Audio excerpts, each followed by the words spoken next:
الحمد لله وسلام على عباده الذين اصطفى.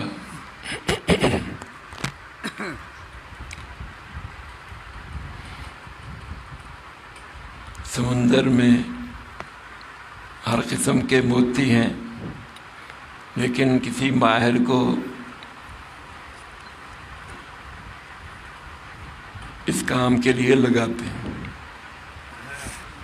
زمین میں ہر چیز کی معدنیات ہیں، خزانے ہیں، لیکن ہر کوئی نہیں نکال سکتا، کوئی ماہر ہی ماہروں کی ٹیم آ کے نکالتی۔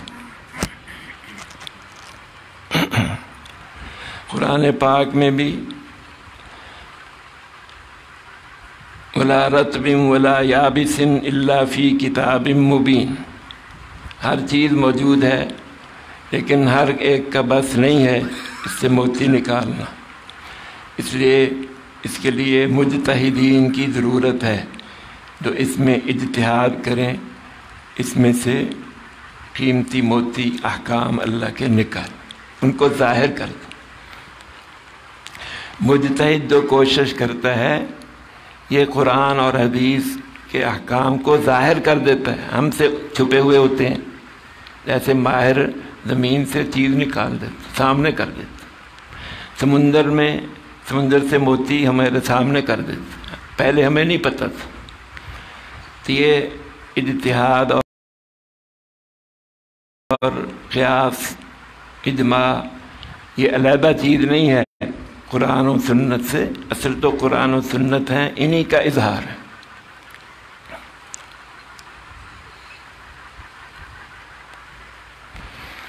اور قیاس کہتے ہیں اندازہ لگانا۔ ایک نئی چیز سامنے آ گئی، قیامت تک یہ دین چلنا ہے، اس کا حکم قرآن و سنت میں ہمیں نہیں مل رہا، تو ہمیں ماہر بتائے گا یہ اس کا حکم یہ فلاں کلی میں فٹ ہوتی، یہ جزی فلاں کلی میں فٹ ہوتی ہے، اس کا حکم فلاں حکم سے ملتا ہے۔ مثلا آپ صلی اللہ علیہ وسلم نے گندم، جو، سونا چاندی، نمک،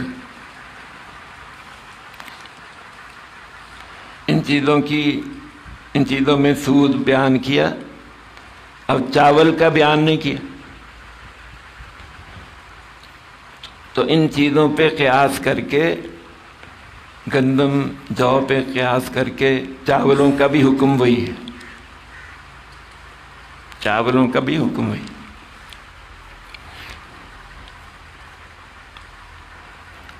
تو ان میں جو مشترک علت ہوتی ہے اس لحاظ سے پھر کسی جزئی میں حکم لگا دیا جاتا ہے۔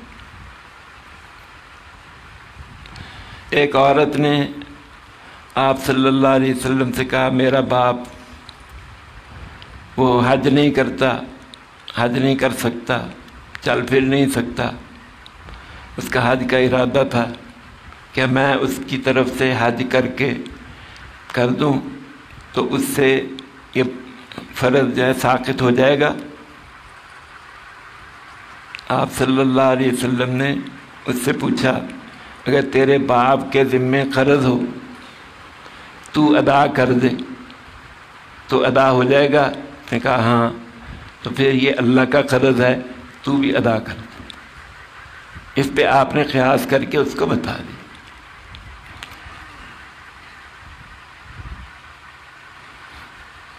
عبداللہ بن مسعود رضی اللہ عنہ سے ایک عورت نے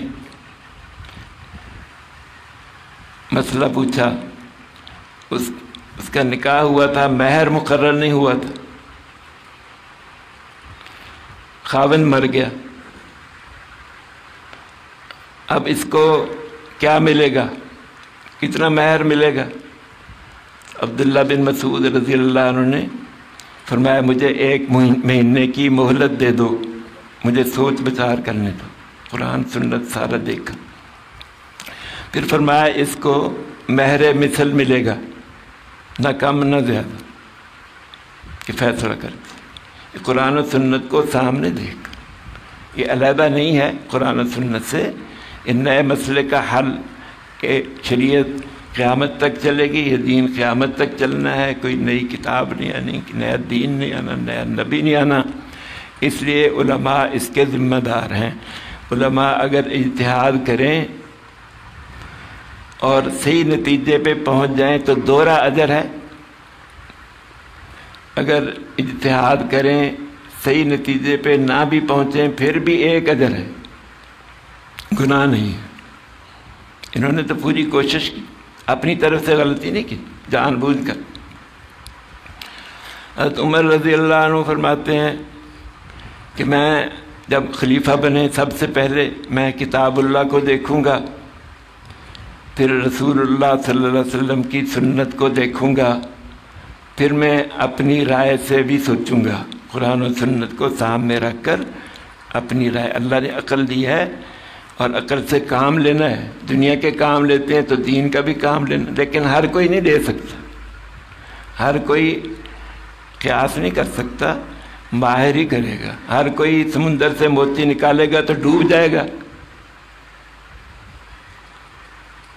ہر کوئی اپنا علاج کرے گا تو مر جائے گا۔ کسی ماہر ڈاکٹر سے علاج کرو۔ تو دین تو بڑا نازک ہے، نیم ملا خطرہ جان، نیم حکیم خطرہ جان، نیم ملا خطرہ ایمان۔ اس لیے فَاسْأَلُوا أَهْلَ الذِّكْرِ إِن كُنتُمْ لَا تَعْلَمُونَ، اگر نہیں پتا تو مسئلہ جاننے والوں سے پوچھو۔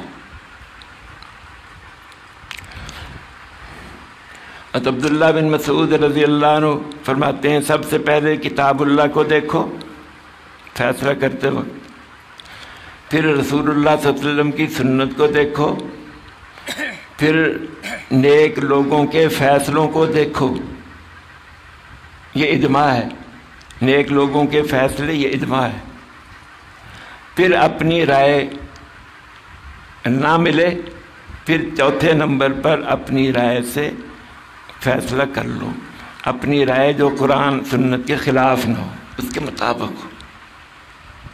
ہر کسی کا اجتہاد یہ صحیح نہیں ہے، جو ماہر ہیں وہ اجتہاد کریں۔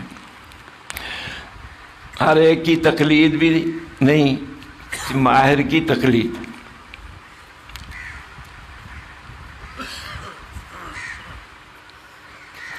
اسی طرح عمر رضی اللہ عنہ نے قاضی شریح کو لکھا، جو قاضی مشہور قاضی تھے، سب سے پہلے کتاب اللہ کو دیکھنا، پھر رسول اللہ صلی اللہ علیہ وسلم کی سنت کو دیکھنا، اور پھر صالحین نیک لوگوں کے فیصلوں کو دیکھنا۔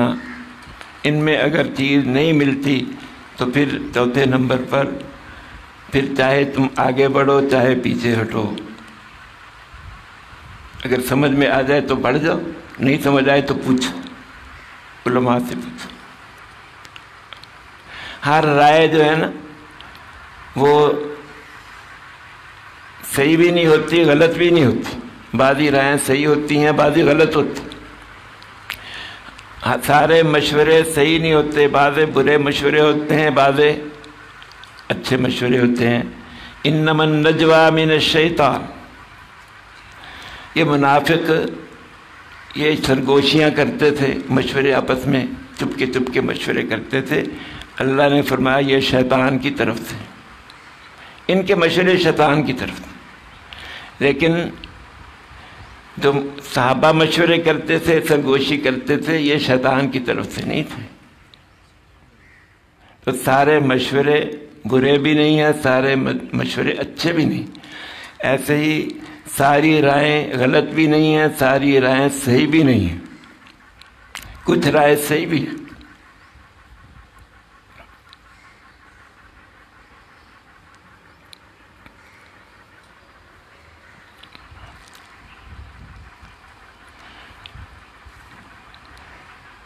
تو اہل الرائے کہتے ہیں مجتہدین کو، اہل الرائے، یہ عقل سے بھی کام لیتے ہیں، شریعت کے خلاف نہیں ہے، اس میں اپنی عقلیں دوڑاتے۔ بعضی تقلید اچھی ہے، بعضی تقلید بری ہے۔ جاہل آباء و اجداد کی تقلید بری ہے، کافر یہ کہتے تھے ہم اپنے آباء و اجداد کے پیچھے چل رہے ہیں، یہ بری ہے۔ بعضی تقلید اچھی ہے، یوسف علیہ السلام کہتے تھے کہ میں اپنے آباء و اجداد کے دین پہ چل رہا ہوں، ملت آبائی ابراہیم و اسحاق و یعقوب، یہ تقلید اچھی۔ تو ماہر ائمہ کی تقلید یہ جاہل کے لیے، جو غیر مجتہد ہے اس کے لیے اچھی ہے، لیکن غلط آدمی کی تقلید یہ بری ہے۔ غلط مشورے بھی برے ہیں، غلط تقلید بھی بری ہے، غلط اجتہاد بھی برا ہے، صحیح اجتہاد۔ داؤد علیہ السلام نے اجتہاد کیا، سلیمان علیہ السلام نے بھی اجتہاد کیا، اللہ نے دونوں کے اجتہاد کا قرآن میں ذکر کیا۔ داؤد علیہ السلام کا اجتہاد، اس میں خطا تھی، اللہ نے اس کا ذکر، انہوں نے استغفار کیا۔ سلیمان علیہ السلام کا اجتہاد صحیح نکلا، اللہ نے ان کی تعریف کی، فَفَهَمْنَهَا سلیمان، اللہ نے سمجھ دے دی سلیمان علیہ السلام۔ آپ صلی اللہ علیہ وسلم نے غزوہ بدر میں جو قیدی تھے ان کے بارے میں قیاس کیا، ان سے فدیہ لے کر چھوڑ دی۔ اللہ کی منشا یہ تھی کہ فدیہ نہ لیا جائے، قتل کیا جائے۔ عمر رضی اللہ عنہ کا بھی یہی مشورہ تھا، لیکن چونکہ آپ نے قیاس کیا تھا، پوری کوشش کی تھی طے تک پہنچنے کے لیے، مشورہ بھی لیا، اس لیے اللہ کا عذاب نہیں آیا، اللہ ناراض نہیں ہوئے، اللہ ناراض نہیں ہوئے۔ لیکن اور اس مال غنیمت کا، اس فدیے کے کھانے کا بھی حکم دے دیا، کھا لو، فَكُلُوا مِمَّا غَنِمْتُمْ حَلَالًا طَيِّبًا، حلال کر دیا اللہ نے۔ تو مجتہد غلطی بھی کر لیتا ہے، اس میں پکڑ نہیں۔ ہم اگر ایک شافعی ہے ایک حنفی ہے، حنفی کے نزدیک سورہ فاتحہ پڑھنا مکروہ تحریمی ہے امام کے پیچھے، شافعی کے نزدیک واجب ہے۔ اب شافعی نے سورہ فاتحہ تو پڑھی، اس نے تو تقلید کی اپنے امام کی، اپنی طرف سے رائے قائم نہیں کی، اور حنفی نے یا رفع یدین کر لی، سورہ فاتحہ پڑھ لی اپنی مرضی سے، تقلید کے طور پر نہیں۔ تو یہ مجرم ہے، اس نے جرم کیا، کیونکہ اس نے حاکم کی بات نہیں مانی، اپنے نفس کی بات مانی۔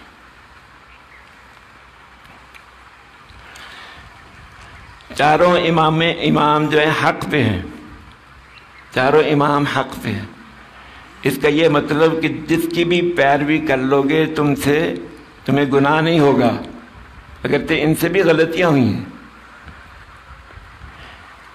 ان سے بھی غلط، جیسے آدمی نماز پڑھنا شروع کر دے، اندھیری رات ہے، جنگل میں، قبلے کا پتہ نہیں چلتا، ایک رکعت اس نے ایک طرف پڑھ لی، دوسری اس کو خیال آیا ادھر ہے، ادھر منہ موڑ لیا، تیسری کے تیسری طرف، چوتھی، چاروں رکعتیں ایسے پڑھ لی تو نماز ہو جائے گی۔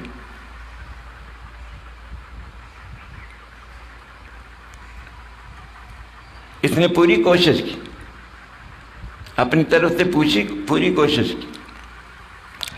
ایسے ہی مجتہد جب پوری کوشش کرتا ہے وہ بھی مجرم نے، اسے بھی جرم۔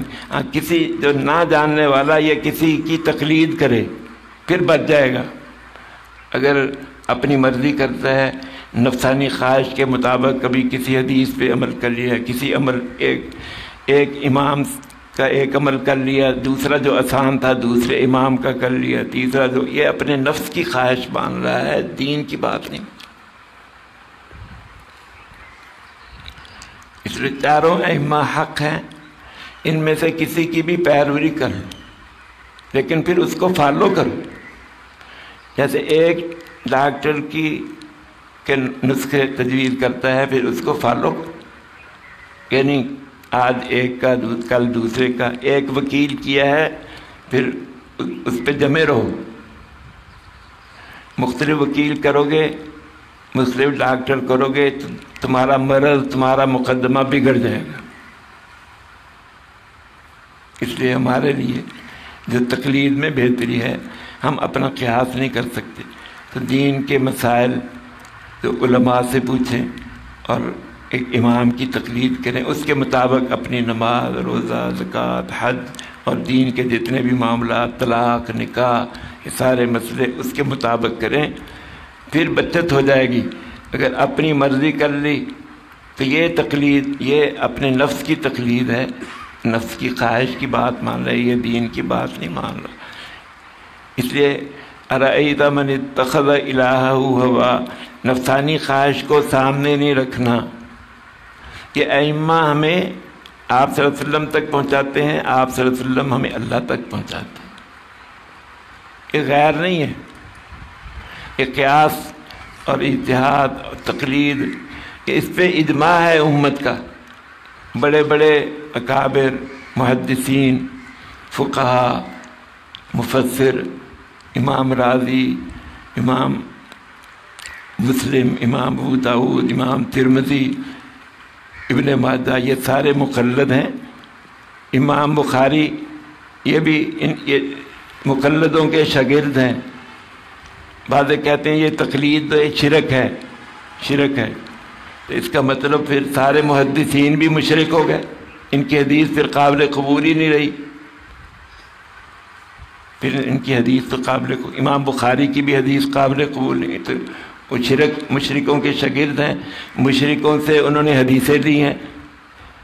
ایک بھی راوی فاسق آ جائے تو حدیث ضعیف یا موضوع ہو جاتی ہے. تو یہ مشرکوں سے پھر حدیث، تو یہ ساری امت کو مشرک نہیں کہہ سکتے، ساری امت کا اجماع ہے اس تقلید پہ. اللہ میں توفیق عطا فرمائے. سمجھ آتا؟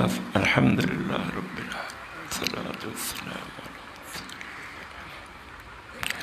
ربنا آتنا في الدنيا حسنة وفي الآخرة حسنة وقنا عذاب النار. اللهم وفقنا لما تحب وترضى واجعل آخرتنا خيرا. اللهم اهدنا واهد بنا واجعلنا سببا لمن اهتدى. صلى الله تعالى خيرا.